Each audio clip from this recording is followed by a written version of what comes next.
towering above you and all the flames and the smoke. The billowing smoke everywhere, right? Old converted. Of course, the rocket people made us stand miles away. Hello, and welcome to this recording brought to you by the British Council. Beginner's Luck by Chris Rose. James Milner's hands were shaking as he sat down at his desk. The man sitting at the computer terminal next to him laughed. "First time on one of these machines, is it?"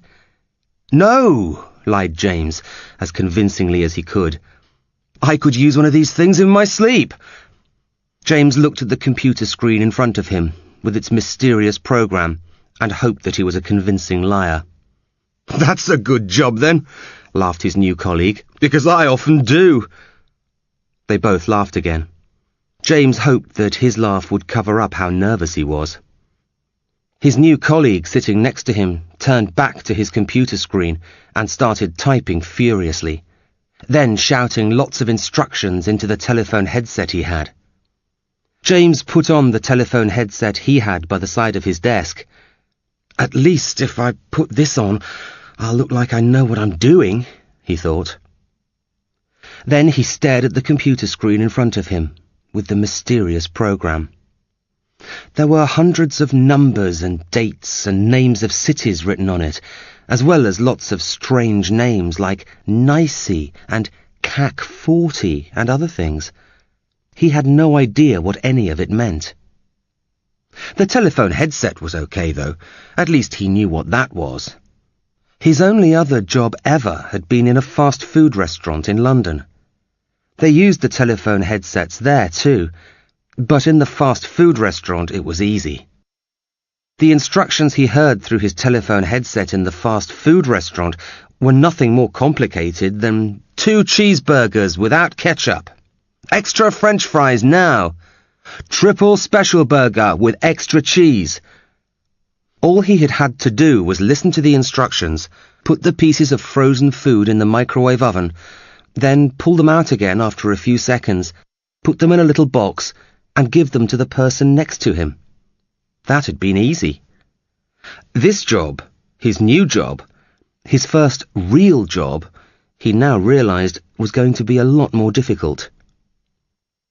When he put the telephone headset on here, he didn't hear orders for extra French fries and different types of hamburgers, but excited men in faraway places shouting orders at him, like 2000 Type A, heavy, sell, sell, sell, or drop coming up on the Nicey, buy, buy, buy. At first he sat there and tried to pretend he knew what he was doing. He tried pressing a few keys on the computer in front of him, but nothing seemed to happen to the screen. Lots of numbers appeared, frequently, then they disappeared. After the first couple of hours on his new job, he turned round to the man sitting next to him and tried to laugh again. "Phew, this is pretty tiring, isn't it?" "This is nothing," said the other man. "You'd better be thankful that today is a quiet day." He laughed his big laugh again.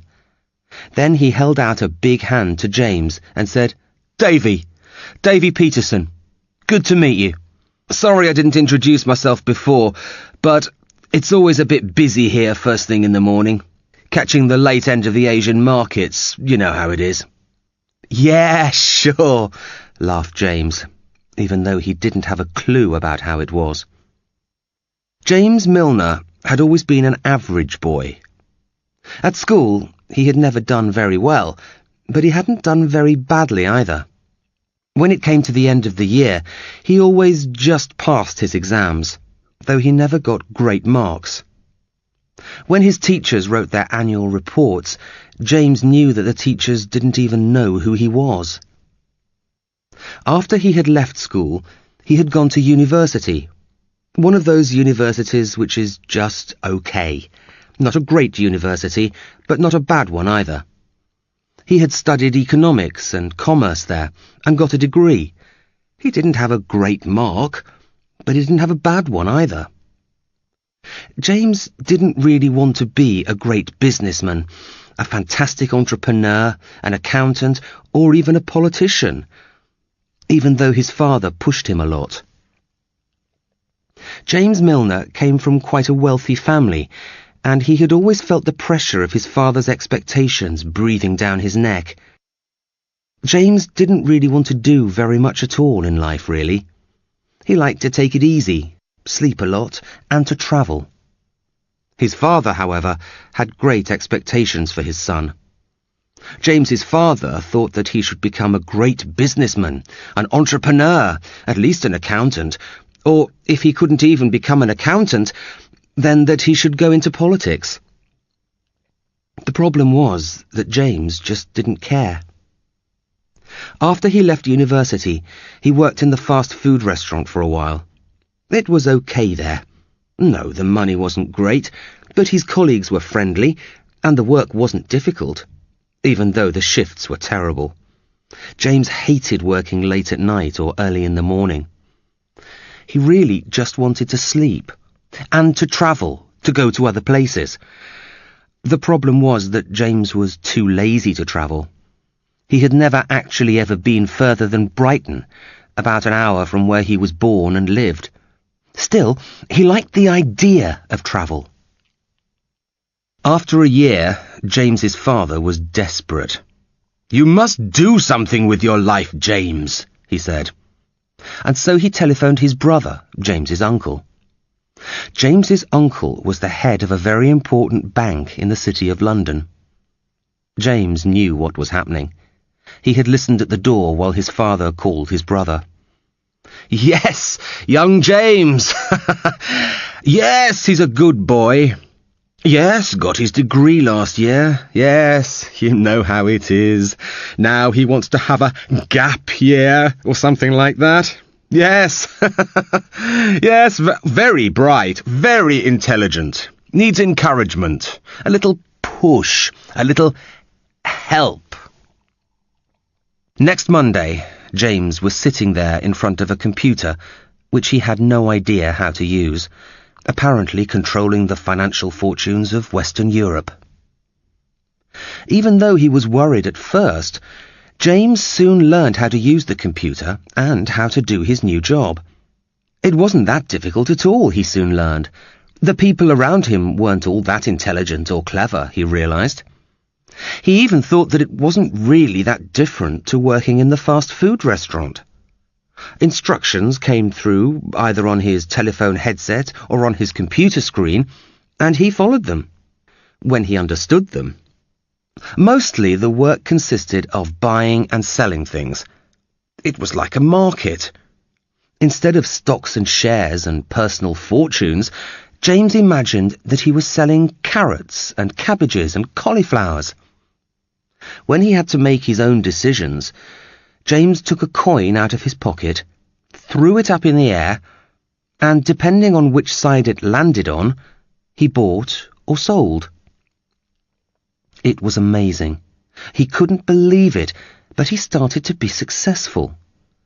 After 2 weeks on the job, one of his bosses came up to him and said, "Great work, James." James didn't even know what he had done. He just kept on doing the same thing, buying or selling when he felt like it. "Beginner's luck," laughed his friend Davy next to him every time that James seemed to manage to earn or save a fortune just by clicking the right keys on his computer. James began to get more courageous. He put bigger and bigger numbers into his computer. Bigger numbers seemed to create even bigger numbers. It was great fun, he thought. The bigger the number, the bigger the reward. Buy 1,000 shares, sell 100,000. Buy 1,000,000, then sell them again 10 minutes later. Then his boss came to his desk holding a huge bottle of vintage champagne. "This is for you, James. Great work on the Singapore bank takeover there. We were risking a lot, but I was following you, and I could see that you knew exactly what you were doing. You kept cool throughout it all." James and Davy and the boss opened the champagne right there and drank it all. Some of it spilled on his computer, but he didn't care. He felt great. After drinking all the champagne, they all went to a bar and carried on drinking some more. It was nearly 2 o'clock in the morning when the bar closed. Davy said that he was going back into the office. Seeing as he was still awake, he thought he could get some work done on the Asian markets. James was still so happy, he went into the office as well. He was so tired he couldn't see what he was doing, but he just kept on shouting, "Buy!" or "Sell!" and pushing all the buttons on his computer. Sometime the next day, James woke up feeling very bad. It was time to take a break, he thought. He phoned up his boss and said that he wouldn't be in for a few days. He was going to take a holiday. "No problem," said his boss. "You deserve a holiday. You take care of yourself and relax, and I want you back here in top form again next week." James had always wanted to travel, and now was his chance. He walked to the nearest travel agents and bought a ticket to Thailand. 2 days later, James was sitting on a beach in Thailand. He felt great. He felt fantastic. This was what he had always wanted. He was sitting on a beautiful beach, looking at the beautiful sea, with nothing to do and nothing to worry about. Success, he thought, then fell asleep again. Later that evening, he walked into the small town to find a bar. He noticed there was a small stand selling English-language newspapers. Something about the headline he saw on the International Herald Tribune made him stop. Wait a second, he thought. That's the name of my bank. He picked up the newspaper and started to read the article. At first, he didn't really understand what was happening, but it didn't take long for him to understand. He didn't bother buying the newspaper, but walked off and found a bar quickly. In the bar, there were some other Westerners talking in English. "Have you heard about this bank that's collapsed?" they were saying. "It looks like the entire London Stock Exchange might collapse." "It's incredible," said one of the other people. "Some idiot sold 100,000 shares for 10p each, instead of buying 10 for £100,000. And that was only one of the mistakes he made." James left the bar immediately and went to the nearest cash machine. He took all the money that he could from the cash machine. Then he went back to the bar and asked if they needed a new barman. "Yes," he told the owner, "I've got lots of experience. I used to work in a fast food restaurant in London." The owner of the bar offered him a job immediately.